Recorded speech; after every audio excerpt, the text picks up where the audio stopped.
enregistre. 3, 2, 1. Et bien, nous voilà donc sur cette 14e séance, donc sur le thème comment acquérir les compétences clés du manager de la nouvelle qualité. Donc, une séance organisée en 3 temps. Premier temps, je vous fais un petit rappel de ce que nous avons déjà vu, que vous allez connaître par cœur, mais comme ça vous permet de bien ancrer. Deuxième temps, questions-réponses. On va essayer vraiment de se garder du temps vraiment pour répondre à vos questions. Donc là, c'est de me challenger par rapport aux 4 piliers, voir un peu les problèmes, les difficultés, les soucis, tac, me poser des questions. J'essaierai de répondre sans filet. On va faire le test en situation réelle. Si je ne sais pas répondre à aucune question, ça sera un échec, mais au moins on aura essayé. Donc voilà, le suspense est intense pour ce deuxième temps, pour cette innovation sur ce webinaire. Et troisième temps, présentation de la webinaire. Alors, si vous êtes tous là, tous en forme, avec le soleil, je pense, qui est un peu national, voire même international, peut-être, hein, Maher, toi aussi, tu as le soleil. Eh bien, on est parti pour cette nouvelle séance et je vous partage mon écran. Donc, je fais mon petit monologue sur la notion des compétences et puis je vous retrouve très vite à l'écran pour les questions-réponses. Alors, juste avant, je vais peut-être vous partager 2 choses. Hop, tac, je vais me le mettre là. Voilà. Je vais vous partager, avant de lancer directement l'écran, je vais vous partager donc ça. Je vais partager. Ok, je le ferai juste après. Je vais me mettre comme ça. Allez, on va partir. Hop. Ok, donc l'enregistrement est bien lancé. Donc, simplement pour petit rappel, hein, donc sur la communauté des précurseurs de la nouvelle qualité, hein, l'idée c'était de lancer un groupe sur LinkedIn. Donc, ça part de manière intéressante puisqu'il y a 130 membres. Hein, donc là, c'est un groupe entièrement gratuit. L'idée, c'est de partager. Alors, pour le moment, pas trop d'échanges, hein, mais ça va monter en puissance. Voilà, on attend d'être un effectif un peu plus nombreux. L'objectif, moi, que je m'étais donné, c'était d'arriver au moins à 200 sur fin juillet. Je pense qu'on va y arriver. Donc là, voilà. Donc, si vous ne nous avez pas rejoint, je vous mettrai le petit lien tout de suite après ma présentation pour accéder à ce groupe privé, hein, sur les précurseurs de la nouvelle qualité. Une seule condition, c'est d'être passionné par la qualité et avoir envie de faire avancer un petit peu les choses et pas rester dans un carcan de l'ancien monde avec plein de bastions dans le domaine de la qualité, mais avoir envie d'échanger ce que pourrait être une nouvelle qualité. Voilà, c'est la seule condition. Donc, vous voyez, elles ne sont pas nombreuses pour nous rejoindre. Le livre en format Kindle est accessible, hein, donc sur Amazon. Si vous tapez ISO 9001 Villalonga livre, avec ces 3 mots-clés, vous allez arriver là-dessus. Donc, le prix est de 9,99 € en format e-book. Et le livre est toujours en vente sur le site de Calinov. Donc, on a restructuré le site internet de Calinov en faisant une place et en réservant tout un onglet, j'allais dire, sur l'aspect les précurseurs de la nouvelle qualité. Donc, vous allez retrouver les replays, le blog, la présentation de la masterclass, etc. Voilà. Donc, si je vous invite à revisiter le site qui est encore en pleine évolution et là, il change tous les jours. Alors, j'ai pensé à lancer l'enregistrement. C'est mon système, c'est mon SMED à moi, vous voyez, c'est mon système anti-erreur, hein, le SMED. Ça, c'est un outil qualité qu'on peut utiliser dans l'industrie. Hein. C'est un détrompeur. Bon, ce n'est pas un vrai détrompeur parce que j'ai toujours une opération manuelle, mais maintenant, je me mets ce petit diapo. Donc, les 3 temps que je vous ai promis, hein, on plante le décor, les problèmes en lien, il manque un S avec les 4 piliers et on fait la présentation de la masterclass. Donc, on est parti sur les compétences clés. Donc, ça, je rappelle, hein, les compétences clés, la première, c'est d'être un expert en système de management. Donc, ça, on en a beaucoup parlé. Hein, c'est vraiment connaître la norme pour s'amuser avec la norme. Ça, je peux vous assurer que toutes les semaines, j'ai des questions qui arrivent à ce sujet parce qu'il y a un manque d'expertise et un manque de connaissance de la norme. Donc, ça, c'est j'allais dire c'est un basique, mais c'est important d'avoir des basiques, hein, de maîtriser avant d'aller zapper dans plein d'autres domaines. Il faut d'abord connaître son cœur de métier et d'être un expert sur son cœur de métier.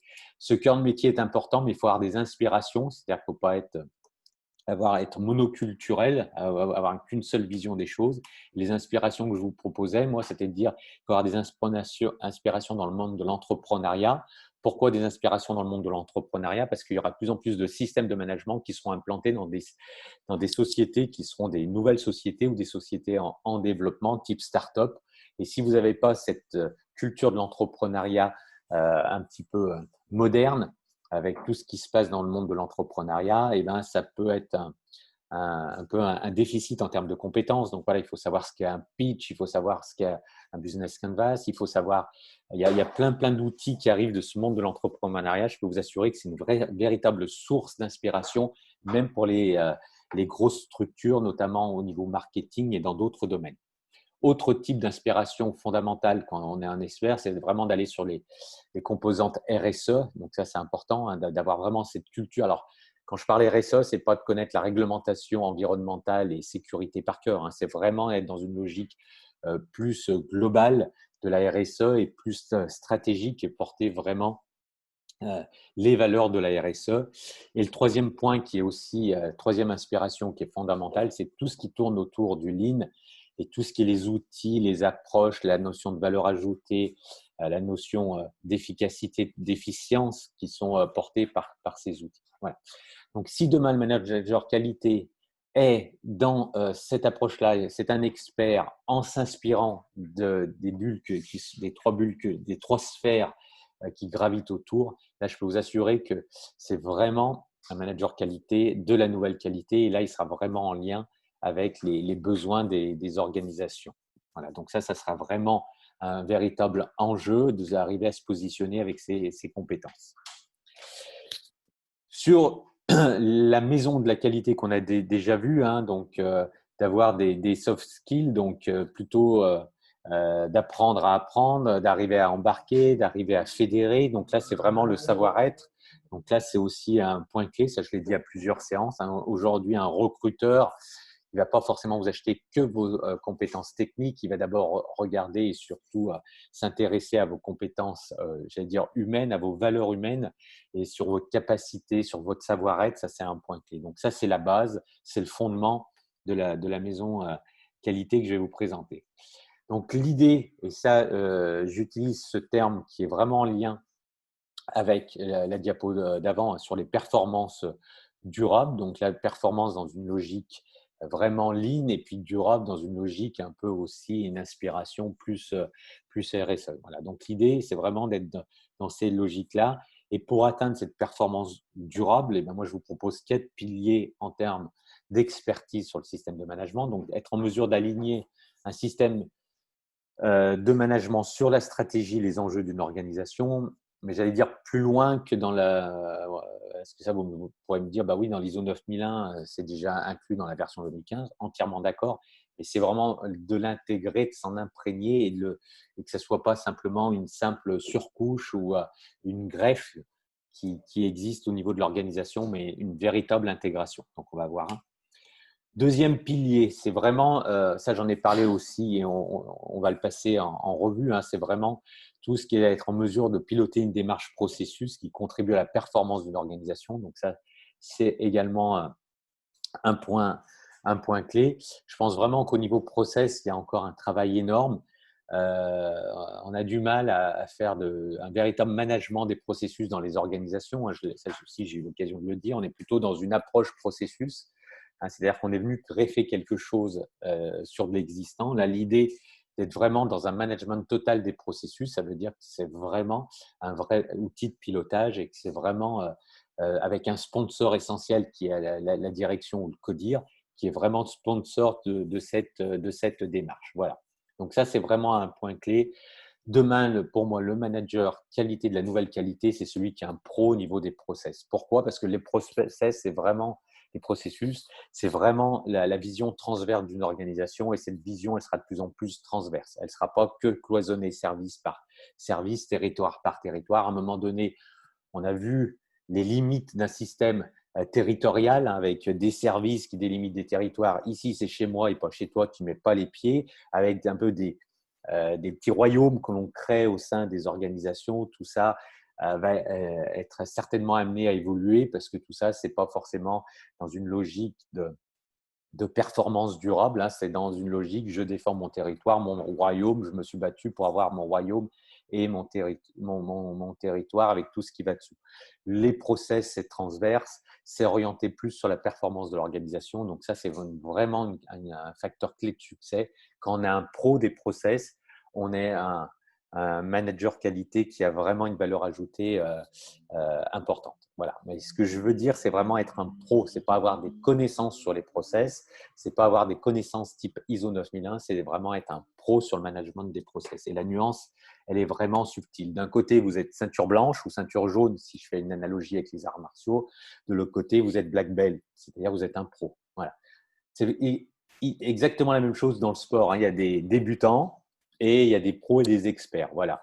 Ben, quand on est dans sa fonction, dans son rôle de manager, on a parfois des connaissances, on est en initiation et parfois on est un pro. Et là, je vous invite sur ces 4 piliers, c'est de vraiment être chaque fois un pro. Si je fais une analogie avec le lean, c'est vraiment être un, un black master sur ces domaines-là. Troisième élément qui est très important, c'est tout ce qui est les standards, où là, effectivement, ça aussi, c'est un point clé parce que les standards, c'est le terme hein, qu'on utilise souvent aussi dans le Lean, c'est d'avoir des procédures, une documentation ou en tous les cas des règles de fonctionnement qui soient définies et qui me permettent de maintenir un certain niveau. Donc ça, on va le passer en revue. Et le dernier point, c'est améliorer la performance d'une organisation par le système de management. Et là, ça veut dire qu'avec un tel pilier, une telle approche, ça va vous permettre d'intégrer plein de nouvelles réflexions, notamment en termes de simplification, en termes de digitalisation, en termes de résolution de problèmes, parce que tout ça, ça permet d'améliorer la performance et le système de management devient ainsi un contributeur à cette amélioration. Voilà. Donc, chaque pilier, moi, je vous avais proposé il y a deux séances précédentes un peu une déclinaison de ce pilier. Et donc, sur le premier pilier, sur l'alignement, hein, c'est vraiment la capacité d'aligner la direction comme un sponsor du système de management. Donc, ça, c'est vraiment savoir dialoguer avec sa direction, hein, c'est-à-dire vraiment savoir parler des enjeux clés et pas de lui parler avec un langage de qualiticien. Moi, parfois, j'assiste à des discussions où j'ai l'impression qu'il y a deux mondes. Il y a un qualiticien qui parle à un patron et il y a deux univers qui ne peuvent pas dialoguer parce qu'il y a deux mondes et il y a deux formes de codage de communication qui ne sont pas forcément compatibles. Savoir positionner sa direction comme un sponsor, c'est de savoir faire rêver sa direction, c'est de savoir lui vendre un projet, c'est de lui vendre des enjeux qui sont en lien avec ses préoccupations. Pour ceux qui ont suivi les webinars, c'est l'emplacement de mon cœur rouge là, hein, qui est vraiment fondamental. Donc ça s'apprend. Hein. C'est pas de se dire ah bah, ma direction elle n'est pas impliquée, elle n'est pas ci et pas ça, et alors que je lui parle avec un langage de qualiticien. Non, il faut prendre de la hauteur, prendre du recul et savoir se positionner de manière plus ambitieuse, j'allais dire, dans l'organisation. Donc ensuite, c'est la capacité à construire un système qui soit en lien avec la stratégie, c'est super important. Il faut que vous soyez imprégné de la stratégie, il faut que vous soyez dans la stratégie et il faut que dès qu'il y a des orientations stratégiques, il faut que votre système prenne en compte ces orientations stratégiques. Voilà, il faut qu'il y ait une réactivité dans une logique lean très importante entre la stratégie et l'application opérationnelle avec votre système de management. Le système de management doit contribuer au déploiement d'une stratégie. C'est vraiment un outil, il faut savoir le positionner tel quel. Ensuite, il y a une notion d'avoir un tableau de bord stratégique avec vraiment des KPI essentiels. Et ça, c'est compliqué parce que c'est un peu un changement culturel entre une logique de moyens et une logique de résultat. Donc ça, si je veux vraiment avoir une direction appliquée, c'est la capacité à suivre quelques indicateurs avec un esprit lean, les indicateurs clés de mon organisation. Je sais accompagner les acteurs dans une démarche de transformation. Donc là, il y a tout cet accompagnement parce que si vous êtes seul dans votre tour d'ivoire, ça ne va pas marcher. Donc là, on va retrouver les soft skills, c'est votre capacité à embarquer, c'est votre capacité à donner confiance, c'est votre capacité à rassurer, c'est votre capacité à donner envie sur des projets que vous allez piloter en interne. Je sais écouter, dialoguer avec les parties intéressées, ça aussi c'est un facteur clé. je l'ai déjà dit et j'aime bien ce terme, le manager qualité de demain, il doit être polyglotte, avoir la capacité de parler plusieurs langues. Il doit être à l'aise avec des opérateurs sur le terrain, parler concret, avoir un langage approprié. Il doit être à l'aise avec des clients, avec une autre forme de langage. Il doit être à l'aise avec avec des auditeurs externes ou des clients auditeurs, ou qui doit montrer qu'il est un expert aussi, il est un sachant. Il doit être à l'aise avec une direction, où c'est encore une autre forme de langage. Donc, cette notion d'être polyglotte, c'est vraiment avoir cette capacité de dialogue, mais un dialogue actif et pas simplement un dialogue vu comme l'ISO 9001 a pu l'intégrer dans sa version 2015. C'est-à-dire là, on est plutôt dans de l'initiation. Là, moi, je vous dis savoir dialoguer et écouter, c'est plutôt la version RSE, donc vraiment dans une logique globale et une approche holistique de l'organisation. Et je sais mettre en place une revue de direction qui contribue à la performance d'une organisation. Là, ça veut dire, effectivement, j'ai la capacité que les gens qui participent à ces revues de direction sortent heureux en disant on a passé un bon moment, ça a été utile, ça a été un vrai challenge et une vraie valeur ajoutée. Voilà pour le pilier 1. Pour le pilier 2 sur les processus, donc c'est la capacité de mettre en place une gouvernance, donc une vraie gouvernance, parce que dans une organisation, on n'a pas que des pilotes, on peut avoir aussi des sponsors, on peut aussi avoir des référents. Il y a une vraie gouvernance à imaginer, donc pas simplement avoir des titres, mais déployer cette gouvernance. Ça, c'est un élément clé dans le pilotage. Ensuite, il y a une notion d'identification des processus et les activités clés. Ça, j'en ai déjà parlé. On ne fait pas des processus par service, ça c'est trop facile. On ne fait pas une cartographie des processus en balançant des fonctions ressources humaines, achats, voilà, parce que sinon on refait un organigramme mais qui a une autre forme, donc la valeur ajoutée elle est nulle. On sait vraiment identifier les processus clés qui sont en lien avec la stratégie et on ne met pas simplement un titre. Aujourd'hui, le gros déficit dans les organisations, c'est le fait d'avoir simplement mis un titre et de ne pas avoir travaillé sur les activités qui composent un process. Donc ça, c'est vraiment un facteur clé de succès parce qu'un processus sans identification des activités clés et maîtrise des activités clés, ça ne sert quasiment à rien. C'est juste un peu de cosmétique que l'on fait. Donc ça, c'est important. Je sais structurer une organisation autour des processus clés. Effectivement, si j'ai une cartographie dans un coin et j'ai rien qui est structuré autour de ça, ça ne sert à rien. On vient greffer sur l'organisation. Donc là, il faut décliner toute son approche. Il faut, par exemple, organiser son système documentaire par processus. Il faut organiser ses indicateurs de mesure par processus.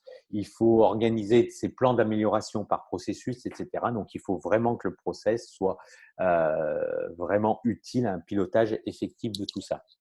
On sait aussi piloter les risques dans une démarche process. Donc, c'est les risques vraiment liés à un processus. Alors là, il y a aussi beaucoup d'erreurs. Il y a des gens qui ont fait une analyse de risque au niveau des process, comme on fait une analyse de risque au niveau des processus, comme on le fait au niveau process ou produit.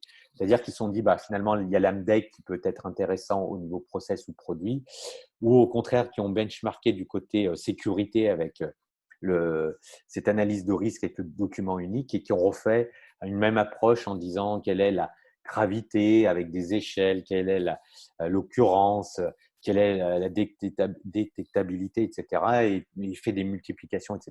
Je ne suis pas sûr que ce soit la meilleure des méthodes. C'est une méthode qui existe et qui peut être intéressante, je ne la dénigre pas, mais il y a des méthodes qui peuvent être plus agiles, peut-être plus appropriées et plus simples pour piloter les risques en lien avec notamment les sociétés à fort développement. Savoir déployer des indicateurs performance, donc savoir dire c'est utile, pas utile, à quoi ça sert et d'avoir toute une maîtrise sur la chaîne de mesure, ça c'est important.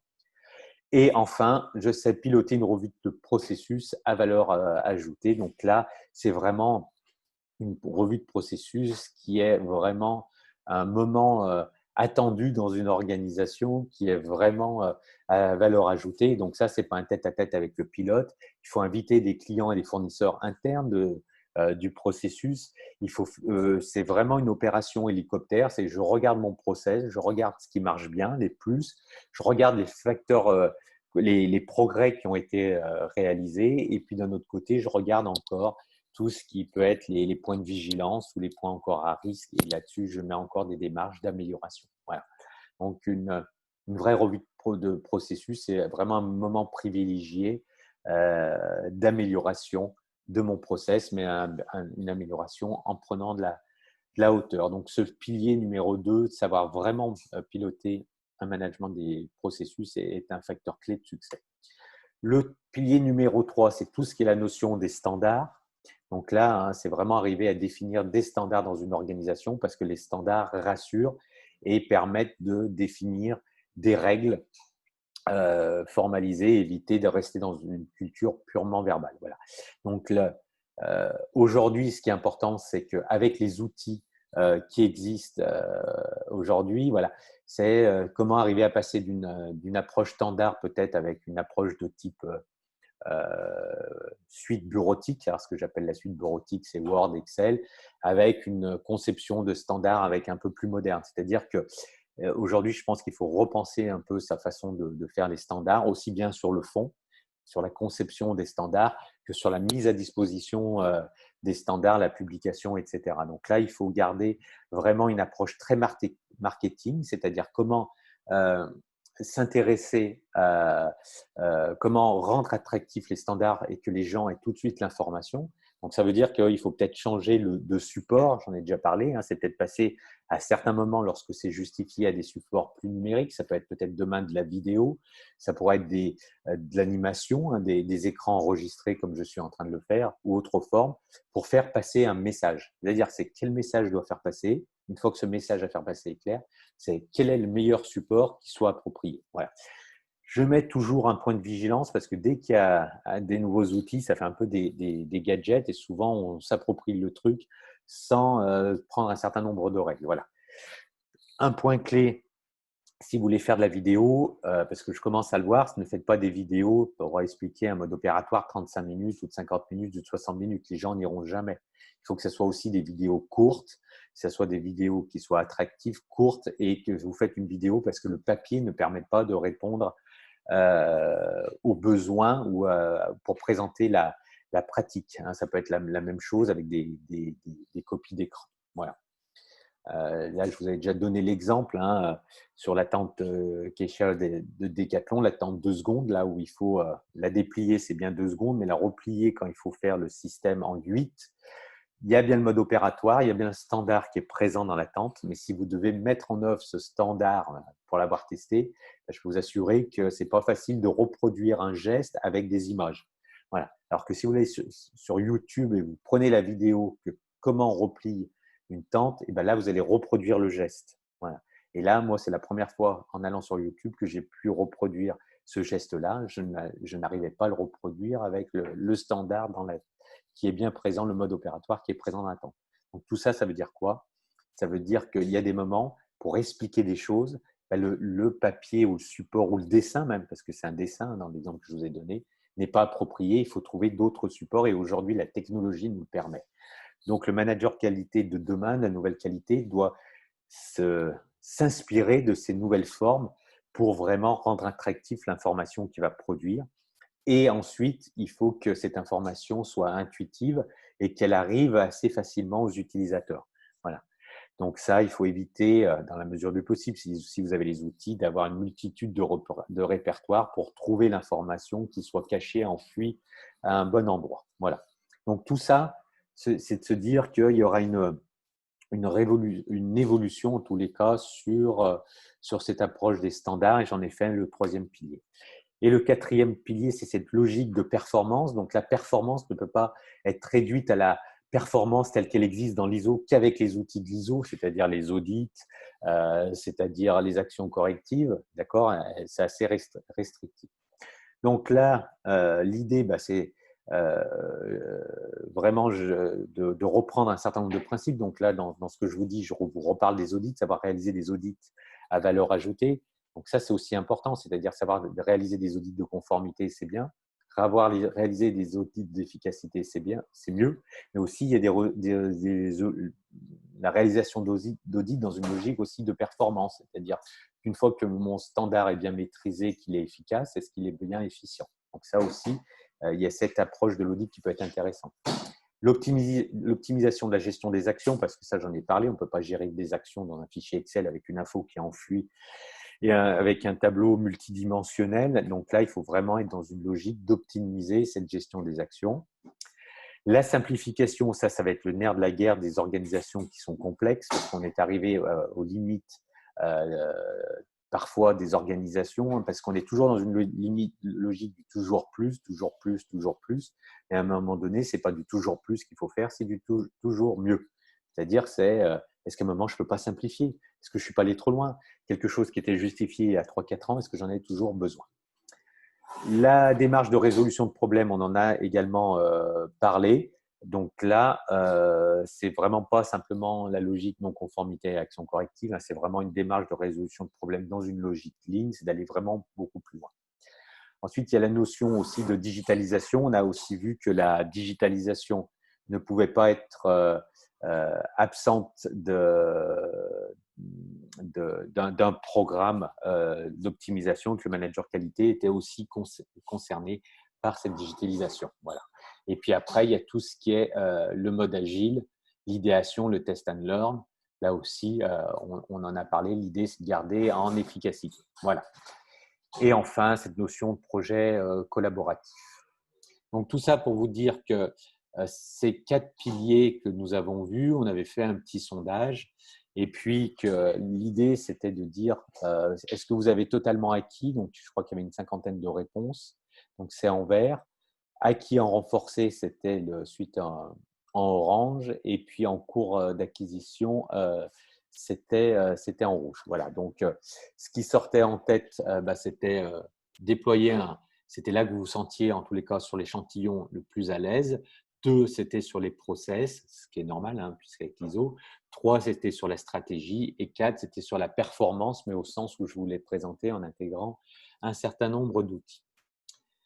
Voilà, j'ai terminé avec mon petit monologue. J'espère que ça vous a lancé un certain nombre d'idées ou de suggestions. Maintenant, c'est plutôt de dire voilà, quels sont un peu les problèmes sur ces 4 piliers, hein, sur cet alignement, sur ces processus, sur les standards ou sur la performance. Quelles sont les questions, quels sont les problèmes, quelles sont les problématiques que vous rencontrez. Donc là, l'idée, c'est de se prêter au jeu pendant une quinzaine de minutes. Donc, je vous invite à aller dans le petit menu converser et d'aller poser un petit peu vos questions. Alors, je regarde s'il y a des gens qui nous sont venus. Taoufik nous a rejoint. Bonjour Taoufik, Rodouane aussi.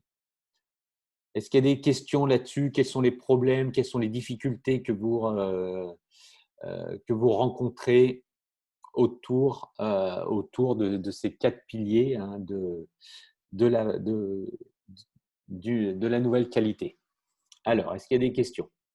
Allez à vos claviers. Quels sont les problèmes que vous rencontrez? Quels sont les soucis? Quelles sont les difficultés que vous pouvez avoir dans ces domaines-là? Pour le moment, pas. Est-ce qu'il y a des questions sur ces éléments, sur ce que vous aimeriez savoir? Vous êtes toujours là, j'espère. Vous m'entendez, qu'il n'y a pas eu de souci de connexion. Là, je vois que vous êtes plus de 30 aujourd'hui. Ah oui, on vous entend. Alors, Victoria, merci. Ah, ça commence à arriver. Alors, concernant les standards, OK. Sur les standards, là, donc pour Stéphanie qui pose la question, je pense que sur les standards, un vrai enjeu qu'il va avoir, ça va être aussi sur tout ce qui est capitalisation des connaissances, ce qu'on appelle le knowledge management. Donc, dans l'ISO 9001, dans sa version de 2015, on a intégré cette notion avec ce qu'on appelait les connaissances organisationnelles. Donc là, c'est toujours le même principe. Sincèrement, l'idée, c'était de se dire comment on peut intégrer cette notion de connaissances, de capitalisation des connaissances dans une organisation. Et le vrai enjeu des organisations, c'est comment je vais arriver à capitaliser ces connaissances euh, en, en utilisant mes standards, mais je pense qu'il y aura d'autres outils ou d'autres supports qui vont être utiles pour capitaliser ces connaissances qui existent dans les organisations. Donc là, j'ai déjà eu l'occasion de parler des wikis. Dans certains domaines, notamment au niveau des directions informatiques, on commence de plus en plus à utiliser des wikis. Donc, le wiki, c'est je suis en train de faire quelque chose. rencontrer un problème ou une difficulté, ben, j'enregistre sur un wiki cette notion de ben, voilà la solution, comment je l'ai apportée, etc. Et après, c'est des systèmes de moteurs de recherche qui vont exister en disant ben, tiens, par rapport à telle ou telle difficulté, je mets ça et je vais avoir une liste de choses qui vont arriver à moi. Et ça, c'est un peu, je pense, l'avenir. Alors, on n'y est peut-être pas encore, mais l'avenir, c'est comment vraiment arriver à capitaliser les connaissances. Ça, c'est un enjeu clé des organisations parce que c'est vraiment lié aussi à un peu un turnover qui existe dans les organisations. C'est comment faciliter l'intégration aussi des nouveaux collaborateurs. Donc, il y aura toujours les standards qui vont exister un peu sous forme traditionnelle avec du Word, avec des dessins, des schémas, mais il y aura d'autres formes de standards sous forme de wiki pour capitaliser les connaissances et également un peu plus de vidéos, du média, du support qui vont aider là-dessus. Voilà. J'espère que j'ai répondu à la question. Super, vous m'avez posé plein d'autres questions. Voilà, Stéphanie. Alors, Nathalie nous demande, allez-y, vous pouvez, Nathalie, Stéphanie, pardon, tu peux rebondir si tu as d'autres questions, je le prends dans l'ordre. Comment piloter des revues de processus de façon plus pertinente? Alors, la première question de se dire, déjà, voilà, la première question, est-ce que c'est obligatoire dans une organisation ou pas selon l'ISO 9001? Tiens, d'ailleurs, je fais un sondage. Allez, c'est obligatoire ou pas de faire des revues de processus selon l'ISO 9001? Vous allez auditer une organisation, elle ne fait pas de revue de processus, c'est une non-conformité ou pas? Allez, mettez dans le chat, là, hop, Isabelle nous dit non. Les autres, est-ce que oui, même si non formel, nous dit Guillaume, obligatoire, nous dit Bénédicte, non, c'est la même, oui. Maher nous dit que c'est obligatoire, Aïcha nous dit que c'est obligatoire. Pour moi, Nathalie, ce n'est pas obligatoire, mais les auditeurs le demandent. Voilà. Donc là, on est dans l'exemple type, pas obligatoire, mais préconisé. OK, nous dit Stéphanie. Bonjour Stéphanie. Oui, voilà. C'est l'exemple type, là, vous voyez? C'est l'exemple type. Je suis content. Merci. Je ne sais plus qui a posé la question au départ. Je suis super content. Eh bien non, ce n'est pas obligatoire. Montrez-moi à quel endroit dans la norme on dit qu'il faut faire des revues de processus. Ce n'est pas obligatoire. Alors après, tout le reste, c'est de l'interprétation. Donc, on n'est pas là pour dire est-ce que la norme, je ne dis pas que ce n'est pas bien, attention, je ne dis pas qu'il ne faut pas le faire. La question pour moi était est-ce que c'est obligatoire? Obligatoire égale exigé. Vous voyez, ici, il y a plein de gens qui me disent non. Quand je vous dis qu'il faut être un expert en système de management, j'ai la preuve formelle ici qu'il faut la connaître, cette norme. Bien sûr que non, ce n'est pas obligatoire, c'est une démarche volontaire. Après que les auditeurs le demandent, ils le demandent non pas par rapport à une norme, ils le demandent par rapport à des pratiques. D'accord? Donc, ils peuvent poser la question, ils ont le droit, mais vous avez le droit de dire non parce que ce n'est pas exigé dans la norme. Donc, ça, c'est la première question. C'est un point clé. Deuxième élément, c'est de se dire si je fais des revues de processus, donc ce n'est pas obligatoire. Donc, si j'en fais, je le fais pour qui? Je le fais pour moi, je le fais pour qui? Qui sont mes clients de la revue de processus? Si je n'ai pas de clients, et ce n'est pas obligatoire, ben ça ne sert à rien. Si personne a des attentes par rapport à la revue de processus, je le fais pour moi, quoi. Donc, je suis mon propre client. Donc, c'est pas… Voilà. Non. Qui sont les clients? C'est-à-dire, quelles sont les attentes des clients? Est-ce que ce sont les pilotes de processus? Est-ce que c'est la direction? Mais qui est en attente de ça? Qui vous achète cette prestation de revue de processus? Deuxième élément. Donc, une fois que vous avez identifié vos processus, c'est de se dire quels sont les éléments clés, à quoi ça sert, comment je pourrais arriver à produire de la valeur ajoutée lors de la revue de processus. Donc là, il faut arriver à se faire à utiliser des petits outils. Donc, vous pouvez déjà, dans les participants, une revue de processus en tête-à-tête entre un responsable qualité ou QSE et un pilote, ça ne sert quasiment à rien. Ça, je le vois souvent. Voilà, c'est le café du commerce. Un peu là, ça ne sert à rien. Il faut inviter du monde. Une revue de processus, c'est participatif, c'est collectif, c'est collaboratif. Voilà. Et la revue de processus, c'est qu'on fait un bilan global et on se dit, voilà, yes, voilà nos success stories cette année. Ça, vous voyez, j'aime bien ce terme, success stories. Voilà, ouais, on a progressé là-dessus. Voilà encore nos difficultés, parce qu'on en a. Voilà nos difficultés. Et voilà les points sur lesquels on aimerait travailler. Mais déjà, rien que d'avoir ce schéma-là, c'est déjà une vision globale. C'est de se dire là-dessus. Après, vous pouvez faire des revues de processus thématiques. Si par exemple, vous avez un projet de simplification, j'ai déjà donné plusieurs fois l'exemple. Eh ben, aujourd'hui, voilà, on fait des revues. Si vous pouvez faire des revues de processus thématiques. Cette année, on est sur le thème de la simplification. Que peut-on simplifier dans un process? Là, ça peut être intéressant parce que vous avez un client qui est à la direction qui vous a demandé de travailler sur la simplification. OK? Donc, ça peut être un deuxième facteur. Troisième facteur, c'est surtout faites le lien dans une revue de processus entre ce qui va sortir et la revue de direction. Les outputs de la revue de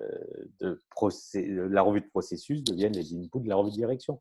Et une revue de direction, ça doit tenir quasiment sur 1 à 2 diapos, pas plus. Parce que sinon, vous refaites la revue de processus en revue de direction. Non, les 2 diapos, il y en a une, c'est chef, voilà de quoi on est fier cette année, sur quoi on a travaillé, Voilà encore nos difficultés, parce que c'est voilà, et voilà sur quoi on veut travailler l'année prochaine. Et je présente éventuellement un indicateur, mais il faut arrêter de faire des revues de direction avec 70 indicateurs, ça ne sert à rien, on n'en retient rien, il en faut un sur voilà, c'est l'indicateur de performance, c'est vraiment le KPI du process. Le reste, c'est des indicateurs de fonctionnement qui peuvent être revus en revue de processus, mais qui ne servent pas d'interface avec la revue de direction. Voilà quelques éléments clés à appliquer. Mais retenez bien, vous voyez, c'est un exemple type. La revue de processus n'est pas une exigence de la norme ISO 9001 aujourd'hui. Alors, par contre, je ne dis pas qu'il ne faut pas le faire. C'est là où il faut faire attention à mes propos. Je ne dis pas qu'il ne faut pas le faire. Je dis que c'est une démarche volontaire. Donc, si vous faites une démarche volontaire, c'est une démarche à valeur ajoutée. Sinon, vous venez faire de la bureaucratie. OK. Tac, tac, tac. Alors, je regarde là, parce que je me suis… hop, hop, hop. OK, est-ce que c'est bon pour tout le monde? OK, donc là, j'ai répondu. Voilà, donc je ne sais pas si Nathalie, je t'ai donné suffisamment de réponses. Mentalité, le pouvoir de faire vouloir faire, que pensez-vous? Alors, Iles nous dit, je pense que le premier problème est celle de la mentalité, je pense, hein, le pouvoir de faire et le vouloir faire, que pensez-vous? Oui, après, c'est sûr qu'il ne suffit pas, c'est la posture. Donc là, c'est une question moi, qui fait écho en moi. C'est une question qui fait écho en moi où la réponse est plus en termes de la posture. Aujourd'hui, la posture du manager qualité, c'est d'embarquer les équipes sans forcément un pouvoir hiérarchique. C'est un pouvoir fonctionnel. C'est que j'embarque parce que je donne confiance, parce que je rassure, parce que je donne une vision et parce que je donne envie. Parce que je vends des choses qui sont intéressantes et à valeur ajoutée. Si je vends de la contrainte et que des tracas, etc., la posture, elle n'est pas bonne. Donc, derrière, vous n'allez pas embarquer tout le monde. Alors, voilà, n'hésitez pas à rebondir. Je fais des réponses plus ou moins longues en fonction des questions. Blandine nous demande implication de la direction, aider, accompagner la transformation. Encore difficile, oui. Démarche processus, que la revue de processus soit en rendez-vous, tant attendu. Le rêve, oui. Le rêve peut être possible. Alors, c'est compliqué, c'est une démarche de longue haleine. Voilà, mais il faut transformer. À un moment donné, moi, je dis souvent que l'amélioration continue, c'est entre 3 et 5 ans. Ça veut dire quoi? C'est-à-dire que vous trouvez un nouveau modèle de revue de direction. Chaque année, vous l'améliorez en reprenant ce que vous avez fait les dernières, puis vous apportez des améliorations. Ça, vous le faites pendant 3 ou 5 ans. Et au bout de 3 ou 5 ans, vous cassez le modèle et vous réinventez quelque chose. Il faut se réinventer tous les 3 ou 5 ans sur des domaines pour recréer une dynamique. Parce que l'effet waouh que vous allez créer avec la première version, au bout de 3 ou 5 ans, ça va devenir une nouvelle routine et les gens vont dire voilà, ouais, ok, voilà. Donc c'est ça, c'est d'arriver et d'embarquer la direction. C'est compliqué. Alors, soyons honnêtes, il y a, je pense, un tiers de direction que vous n'arriverez jamais à embarquer. Il y a un tiers peut-être de direction qui est le ventre mou. Si vous voulez arriver à leur faire rêver, à leur vendre du rêve, à avoir la bonne posture, vous les embarquerez. Puis il y a un tiers qui est peut-être acquis. Vous voyez, c'est à peu près ça. Donc, soyons honnêtes, il y a peut-être un tiers des directions que vous ne pourrez jamais embarquer parce que elles ne sont pas câblées pour ça. Il y a un tiers de ventre mou, c'est cette cible-là qui, elle, vous voyez, c'est un peu comme, moi, ça me fait penser au NPS. Ils sont ni promoteurs, ni détracteurs, mais ils sont un peu là. Ils sont un peu neutres, mais ceux-ci, vous pouvez les embarquer si vous savez vous positionner au bon endroit. Merci Stéphanie de dire les connaissances organisationnelles. Oui, je fais juste ce petit rappel là pour ceux qui n'étaient pas là. Hein, quand une norme évolue, quoi, quand la norme ISO évolue, hein, je fais juste ce principe parce que je vais simplifier, mais ça permet au moins de comprendre comment la norme évolue. Ils vont chercher les bonnes pratiques, les bonnes idées ailleurs dans les organisations. Ils disent là, ça, ce truc-là, c'est pas mal, c'est bien, c'est une bonne pratique et on va l'intégrer dans la norme ISO 9001. Donc, le knowledge management, la capitalisation des connaissances, ils se rendent compte que c'est un truc fondamental. Ils l'intègrent dans la norme, mais ils l'intègrent à un niveau minimal. C'est-à-dire, ils font une intégration, entre guillemets, pour les nuls, pour que ça vous fasse un électrochoc. Ça veut dire quoi? Ça veut dire que pour qu'1 million d'entreprises suivent dans le monde, s'ils intègrent, il faut faire du knowledge management dans l'ISO 9001, ils perdent leurs clients et ils se tirent une balle dans le pied, vous voyez. Donc, ils font un truc euh, au minima, en disant essayez de faire au minima, voilà, commencez à vous acculturer de ça. Donc, connaissance organisationnelle, c'est du knowledge management pour les nuls. Les parties intéressées pertinentes, c'est de la RSE, un début de RSE pour les nuls. Management des risques avec ISO 31000, avec les 1, ils ont fait l'approche par les risques. Donc, c'est de l'approche par les risques pour les nuls. Voilà. Tout ça pour vous dire que quand on intègre, ils vont chercher des bonnes idées et ils le mettent au minima. Donc, si vous vous mettez au minima, par exemple, comme sur les parties intéressées, comme on le voit très souvent dans les organisations, si vous vous mettez au minima, il y a très peu de chances que ça apporte de la valeur ajoutée. D'accord? Vous allez répondre à une exigence normative sans apporter de la valeur ajoutée. Si je fais le lien, par exemple, avec les parties intéressées, OK, vous avez fait une cartographie des parties intéressées, vous avez fait un beau schéma, bon, ça clarifie. La valeur ajoutée, c'est la clarification. Vous avez peut-être défini les attentes et les besoins, mais concrètement, ça a changé quoi? Quelle est la valeur ajoutée que ça a été apporté? Mais concrètement, moi, je ne vous parle pas des petits dessins, des petits schémas. Concrètement, là, moi, je suis là, le retour sur investissement. Pourquoi? Parce que dans les RSE, ils vont beaucoup plus loin. Si je prends cet exemple sur les partenaires RSE, ils vont dans un dialogue, ils font des écoutes qualitatives, ils font des focus group, ils font des écoutes quantitatives. Donc, ils vont beaucoup plus loin. Vous voyez? Donc là, ça apporte une vraie valeur ajoutée. Alors, je continue. Est-ce que vous avez des questions? Rebondissez aussi. Revue de direction est obligatoire, c'est bien sûr. Non, recommander, Stéphanie, ça ne veut rien dire. L'ISO 9001, c'est une norme d'exigence. Donc, soit c'est obligatoire, recommander, c'est je ne dis pas que c'est voilà, mais recommander, c'est pas voilà, c'est donc si on le fait parce qu'on a un client, on a un besoin et ça apporte une valeur ajoutée. Donc je dis c'est super. Hein, je dis au contraire, dans le management des processus, dans une approche globale, il faut bien entendu le faire. Tac, tac, tac. Je continue. Je regarde s'il y a des nouvelles. Je fais référence au RSE, faire un webinar, oui, c'est tellement vaste sur l'ISO 26000. Non, l'idée, c'est d'avoir des inspirations. C'est voilà, c'est s'inspirer. Moi, ce que j'aime bien, c'est je m'inspire de Lean, je m'inspire de la RSE, je m'inspire de l'autre. Voilà, mais de faire des webinars thématiques. Et puis, je pense que ça serait compliqué. Moi, je reste dans le système de management là-dessus. Alors, Maillard nous fait référence à un chapitre de l'ISO, améliorer les processus et le système de laquelle n'est pas que l'amélioration sera mesurable. Ah, non, voilà, ça c'est, merci Maillard pour ton témoignage. Arrêtez les interprétations, d'accord? Si la norme, elle voulait qu'il y ait une revue de processus, elle mettrait, l'organisation doit réaliser des réunions ou doit réaliser des revues de son processus de manière machin, etc. Elle serait claire. Il y a plein de moyens qui fait que donc il faut arrêter d'interpréter. Voilà, ça c'est le mal de l'ISO, c'est que chacun arrive avec son interprétation là-dessus. Voilà. Donc la norme n'exige pas de faire des revues de processus. Là, c'est clair, ce n'est pas une exigence ISO 9001. Que vous le fassiez, moi je dis 100% d'accord, je n'ai pas là-dessus. D'accord? Ce que je veux simplement vous alerter, c'est est-ce que c'est obligatoire ou pas? C'est tout. Voilà, je ne dis pas c'est bien ou pas bien, je n'ai pas de jugement. Obligatoire ou pas? La réponse, elle est claire, ce n'est pas obligatoire, ce n'est pas exigé. C'est qu'il faut, il faut qu'on arrête d'interpréter tout ça. C'est-à-dire qu'il y a un référentiel, il y a un standard. Sinon, autant il y a de qualiticiens, autant il y a d'auditeurs, autant il y a de normes, et chacun vient avec sa norme. Moi, j'ai ma norme ISO 9001, moi j'ai la mienne, etc. Non, il y en a une et seule. Est-ce que c'est exigé ou pas dans le référentiel de manière explicite et claire? Oui ou non? Voilà. Dans la réalité, le problème, ce n'est pas obligatoire. Alors, merci Bruno de ta réaction. Le problème, ce n'est pas obligatoire, donc les acteurs ne sont pas motivés. pour motiver les acteurs, on ne motive pas par la contrainte et l'obligatoire. On les motive parce que ça leur apporte une valeur ajoutée. Il faut être lean.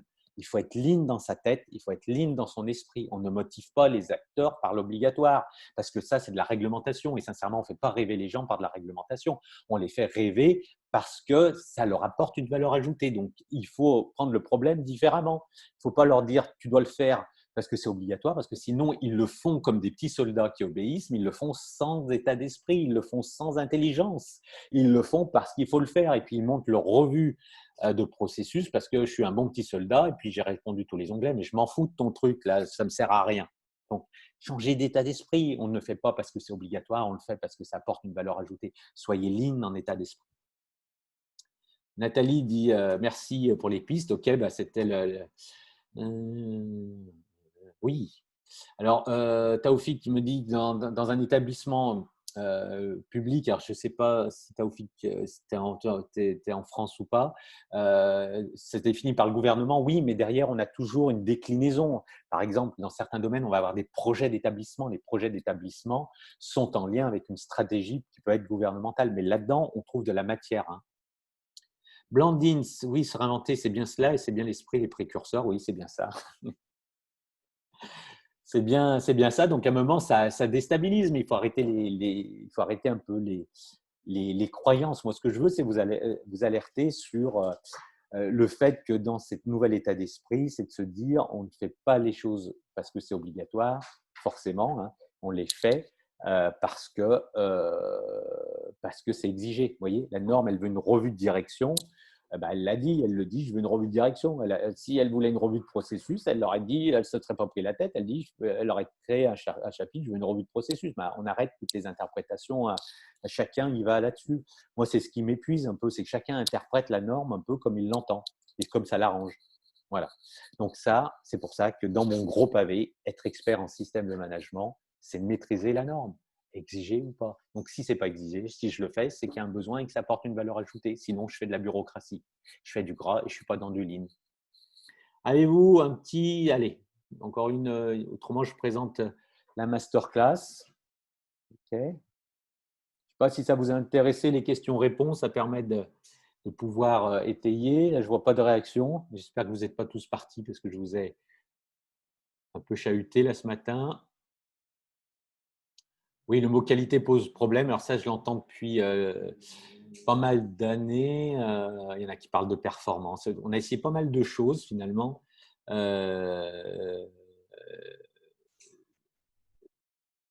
Mais on n'a pas trouvé, on n'a pas vraiment trouvé encore la solution.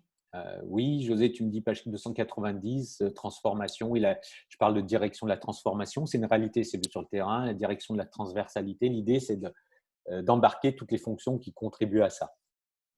OK, ça marche. OK, c'est une bonne idée. OK, nous dit Nathalie. OK, bonne idée, les questions-réponses. Merci de vos retours. OK. Bon, ben, je vais passer rapidement donc, sur la présentation de la masterclass. Donc, l'idée de la masterclass hein, que j'aimerais lancer en septembre. Voilà, je vais vous partager mon écran ici. Voilà, donc la masterclass.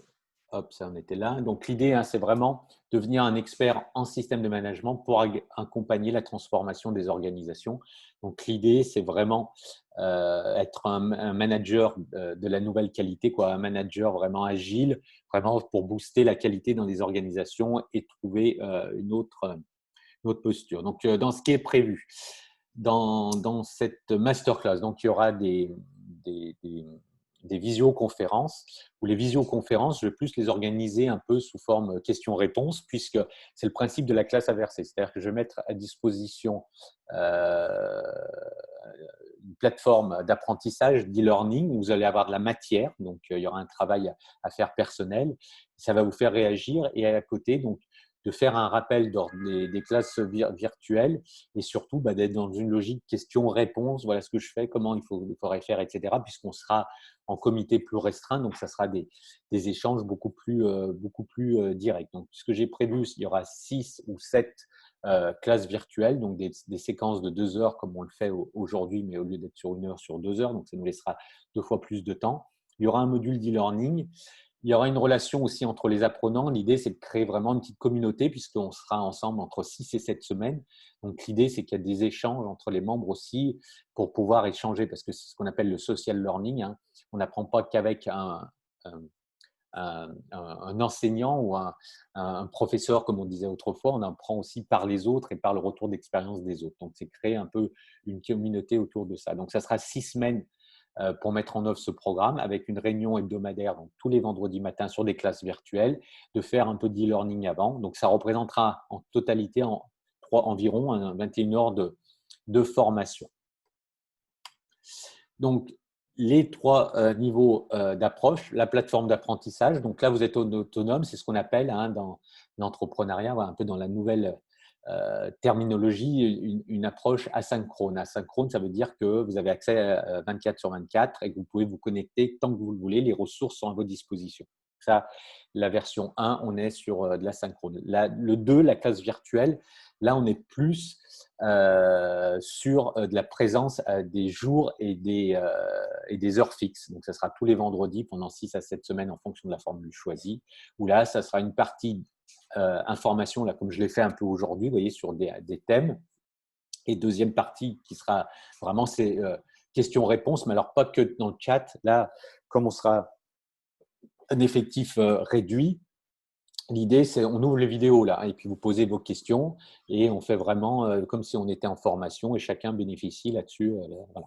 Et 3, c'est le social learning. Donc, l'idée, c'est de produire du contenu, de mettre ce contenu à disposition des autres et dans une logique bienveillante en disant qu'en pensez-vous? Ben voilà, moi j'ai fait ci, j'ai fait ça et moi je serai un acteur du social learning comme les autres, mais pas mieux que les autres ou pas pire que les autres, hein. Je serai simplement un acteur. Si j'ai une idée, je contribuerai aussi là-dessus. Voilà, donc ça, toutes ces approches-là, je me suis un peu inspiré c'est la sphère entrepreneuriale que je vous évoquais au début, hein. Tout ça, c'est ce qui se pratique aujourd'hui en termes de pédagogie moderne, en termes de pédagogie innovante là-dessus. Ce qui est intéressant dans ce programme, c'est 6 semaines. C'est-à-dire que c'est pas de la formation inter. On va 2 jours en formation, on ressort, on a une tête comme ça en disant j'ai plein de choses, piqûres, etc. Là, on s'étale dans le temps. Donc ça vous laisse parce que vous pouvez compter sur moi qu'entre chaque séance, je vais faire un petit retour, puis je vais vous challenger un peu. J'aimerais bien que vous fassiez un peu de produire du contenu. Voilà. Je ne veux pas faire de vous que des sachants, hein. Ce que je veux, c'est surtout que vous soyez des acteurs de la transformation, mais des acteurs, il faut produire, il faut faire, il ne faut pas être dans le savoir, il faut être aussi dans l'exécution. Et je peux vous assurer que vous aurez mon soutien pour vous forcer un peu la main à faire des choses, quoi, et pas simplement à penser des choses ou à savoir des choses. OK ? Donc, la plateforme pédagogique, je vais essayer de vous faire un petit partage de l'écran. Alors, si là je suis en pause, d'accord. Donc, je vais reprendre la main, arrêter de partager. Je vais faire un partage de l'écran. Je vais mettre ici. Tac, hop. Voilà. Et je vais partager mon écran avec cette vision-là, test 2, et ça devrait être bon. Voilà, donc là, je pense que ça devrait être bon. Donc, la plateforme est déjà en ligne. Il nous reste, on a fait pas mal de vidéos, on a beaucoup travaillé sur le contenu. Donc, vous voyez, cette plateforme, vous avez donc chapitre par chapitre. Pour chaque chapitre, vous avez, moi j'introduis, donc toujours il y a une vidéo où je prends où je situe le contexte et j'explique avec mes termes vraiment là par exemple sur les enjeux, les liens, etc. Donc là c'est vraiment des vidéos qui durent entre 5 et 15 minutes, voilà, pour vous expliquer le contenu. Okay. Donc là, vous avez des vidéos de ce type-là. On a des petites vidéos pédagogique. Là, donc, il y en a je crois qu'en tout, il y a plus de 35 vidéos. Donc, vous voyez, vraiment des vidéos qui ont été faites. Et là, c'est de manière beaucoup plus courte, mais vraiment, c'est pour vous rappeler l'ISO en image, quoi. Un outil pédagogique, là-dessus, bien comprendre. Ensuite, nous avons, alors attendez voir, je vérifie que vous aviez bien, je vous demande 2 petites secondes, je vérifie que vous avez bien le bon écran. OK. OK, je me remets dessus. Voilà, partager l'écran. Ensuite, donc, vous avez quelque chose qui plaît bien, c'est les différents points de vue. Donc, pour chaque exigence de l'ISO, on donne toujours le point de vue d'Émilie Lapro, qui est notre responsable qualité. Vous allez avoir donc le point de vue avec toujours des exemples pour essayer d'étayer vraiment ce que l'on dit. Vous allez avoir le point de vue, alors ici, donc là il y a pas mal d'informations, de l'auditeur, donc du directeur général, les enjeux pour lui, comment il perçoit, et les points de vue d'un auditeur externe pour rappeler lui comment il va auditer. Voilà, donc pour chaque exigence de la norme, vous avez ces notions de point de vue. Ensuite, pour nous assurer que vous avez bien compris, donc vous avez des exercices intermédiaires. Hein, vous voyez, il y a vraiment matière. Sincèrement, si vous faites ça, avec tous les quiz et tout, la notion d'expert en système de management, ça, vous l'aurez. Vous serez vraiment un expert en système de management parce que je peux vous assurer que tout est passé en revue. Vous avez plein d'outils. Et vous avez toujours des quiz, justement, pour vous assurer que est-ce que vous avez bien compris le chapitre. Donc là, c'est des questions, c'est quand même assez pointu. Hein, ce n'est pas pour les nuls. Là, hein, c'est quand même, il faut avoir un bon niveau pour avoir un bon ton de questions. Voilà. Donc tout ça, chapitre par chapitre. Donc je peux vous assurer que là, vous allez ensuite, une fois que vous avez suivi ça, vous allez vraiment connaître la norme. Voilà, donc je vais repasser sur cet écran-là. Et puis, je vous demanderai tous les cours. Hop, nouveau partage. Donc, je vais me mettre ici et je partage mon écran. Voilà. Tac. Voilà. Donc, je me remets en plein écran. Donc, ensuite, donc ça, c'est la plateforme d'apprentissage. Hop. Je me remets là. Voilà. Excusez-moi. Hop, ça doit être bon. Ensuite, sur l'idée, donc la plateforme, vous apprenez un certain nombre d'éléments. On se fait 6 à 7 classes virtuelles en fonction des formules. Ensuite, il y a tout ce qui est le social learning. Voilà, vous pouvez travailler, déposer, et puis c'est la bienveillance de tous. Hein. Donc là, c'est pareil, hein, pour que le social learning fonctionne, il faut donner pour recevoir. C'est-à-dire qu'il ne faut pas dire que je balance que des trucs et je donne jamais. Donc là, c'est un point important. Ensuite, l'idée, c'est d'avoir un diplôme à la fin hein, pour valoriser les compétences acquises. Donc là, dans notre et après votre accord hein, là-dessus, si on va mettre en place un système sur notre site internet où il y aura les diplômés des précurseurs de la nouvelle qualité et vous aurez, si vous voulez, un espace pour mettre une mini biographie pour vous présenter. Alors soit simplement le prénom, après prénom ou non, hein, c'est vous qui déciderez. Et vous aurez un petit lien, c'est-à-dire que derrière, vous pourrez valoriser cette compétence comme le fait que vous êtes un peu un précurseur, que vous avez suivi une formation par rapport à ça. Voilà. Donc, vous aurez votre petite page personnelle qui sera marketée et qui sera disponible. Et donc, ça, par exemple, sur LinkedIn, dans votre profil, voilà, vis-à-vis d'employeurs ou vis-à-vis de… Voilà, ça sera un signe distinctif sur votre spécificité, sur votre niche en termes de compétences. Voilà. Donc, les différentes formules, la première, voilà, donc, est proposée à 1 190 €. Donc, cette formule, ça comprend les 6 webinars, hein, donc 2 heures là-dessus, plus la mise à disposition de la plateforme d'apprentissage. Donc, la plateforme, vous allez avoir accès pendant 6 mois. Donc, ça vous permet pendant 6 mois de revenir. Donc, voilà, en plus des 6 semaines. Donc là, ça vous permet vraiment d'avoir les références. Vous aurez aussi des exemples de modèles de documents prêts à l'emploi au niveau process, comment décrire les process, comment faire des revues de direction. Voilà. Vous aurez une attestation de formation, etc. Voilà. Donc ça, on est au tarif de 1 190 € hors taxe pour cette formule. Et la formule optimisation qui a une séance en plus, et là, plus orientée où il y aura aussi des vidéos supplémentaires, notamment sur tout ce qui est transformation. Et puis aussi, il y aura le kit de communication qui sera offert. Donc, on passe de 21h à 24h30. Ça permet aussi de plus travailler encore ensemble sur la démarche. Voilà. Alors, je vais regarder pour voir si vous avez des petites questions par rapport à ça. Je me remets dans la conversation. Si vous êtes toujours là, converse. Voilà. Ok, est-ce qu'il y a d'autres questions? Je me mets là. Ok. Vous êtes bien calme. Avez-vous des questions? Donc, avant, je vais vous faire passer mon petit sondage. Voilà ce que je vous avais dit là, quoi, pas mon sondage, mais mes informations. Ok, donc je vous fais passer d'abord des premiers liens. Si vous voulez rejoindre, je vous l'avais dit, la communauté sur LinkedIn, où je vous remets le lien ici dans le chat. Et pour la masterclass, je vous remets le lien, vous avez tout le descriptif si vous êtes intéressé.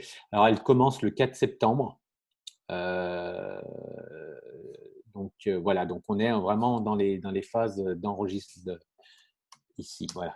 Donc, si vous souhaitez un devis avec un programme, parce qu'au niveau des ressources humaines, on vous demande ça, vous avez un formulaire ici sur la masterclass, sur le dernier que je viens de vous donner, qui vous présente un petit peu tout ça. Alors, on fait un petit sondage avant de se quitter. J'ouvre le vote. Allez, vous êtes encore 27. Là, je me dépêche parce que je vois que c'est 34. J'ai pris 5 minutes. Allez, savoir comment vous évaluez la pertinence de la masterclass. Et puis, si vous êtes susceptible de vous inscrire, hein, donc j'ai mis non, ce n'est pas pour moi. Oui, j'aimerais bien, mais peu de chances d'y arriver. Ça veut dire que là, après, vous êtes dépendant peut-être des ressources humaines, d'un plan de formation, d'un contexte économique aujourd'hui. Oui, j'aimerais bien, mais peu de chance. Donc, c'est-à-dire que la probabilité, c'est inférieur à 50%. Oui, mais j'aimerais bien et je dois pouvoir y arriver. Donc là, vous êtes plus optimiste. Oui, certainement, c'est presque une certitude. Ici, voilà, c'est que vous pensez qu'il n'y aura pas de souci à ce niveau. Voilà. Là, vous êtes déjà 9 à avoir voté. Je laisse un petit peu de temps. S'il y a une confiance à suivre. Taoufik, il faudrait voir avec le cabinet ZMC Tunis. Tu demandes Zouair Marachi, tu regardes ZMC, tu les appelles de ma part, c'est notre distributeur pour la Tunisie. Et oui, Blandine, non, toujours pas possibilité d'utiliser le CPF. Ouais, le CPF, c'est pas possible. C'est assez dur d'avoir pour le moment les retours. Ça le sera certainement un jour, mais je n'ai aucun délai à pouvoir annoncer actuellement sur le CPF, Blandine. Ça le sera certainement un jour, j'espère, mais pas pour cette prochaine séance et c'est sûr pas 2020, ça sera peut-être en 2021. Ok, avez-vous des dernières questions avant de mettre fin au sondage? Donc, vous avez été 17 à voter sur les 27. Tout bon? Et je regarde si je n'ai pas oublié des questions. Eh bien, on est pas mal, donc je vais mettre fin au sondage parce que je vois que ça avance plus. Je partage les résultats comme ça, c'est transparent. Donc, sur l'intérêt ou la pertinence de la masterclass, là, merci à vous. On voit qu'il y a un besoin, une utilité. Et puis après, il y a aussi une probabilité que au moins 8 personnes puissent rejoindre la masterclass, donc 3 avec une forte probabilité. Voilà. J'espère que cette séance vous a apporté quelques informations complémentaires, même si on était sur une trame déjà connue. Mais bon, chaque trame, on peut rebondir et puis toujours apporter des nouvelles idées là-dessus. Et puis, le fait que vous m'ayez challengé sur des questions. Donc, je n'ai pas pris mon joker. Je m'étais autorisé tout seul, sans vous le dire, un joker. Donc, voilà, peut-être une prochaine séance. Oui, Nathalie, c'est bon, la commande a bien été reçue. Ok, voilà. Donc, pour vraiment confirmer, on attend un minimum d'inscrits qu'on a fixé à 7. Voilà. Voilà. C'est donc, pour le moment, on va faire un accusé de réception, mais pour ouvrir la session, il nous faut un minimum de participants. Il nous faut un quota minimum de 7 participants. Voilà. Dès qu'on aura donc les 7 participants, on va le préciser. Ah, ok, tout gentil. Ok, est-ce que c'est bon pour tout le monde? Ok. Écoutez, je vous dis à très bientôt. Donc là, pour le moment, je n'ai pas reprévu de webinaire dans les prochaines séances de nouveaux thèmes. Bon, maintenant, c'est plus laisser un peu mûrir sur cette masterclass. Donc, n'hésitez pas à vous rendre sur le site. Donc, on va arrêter.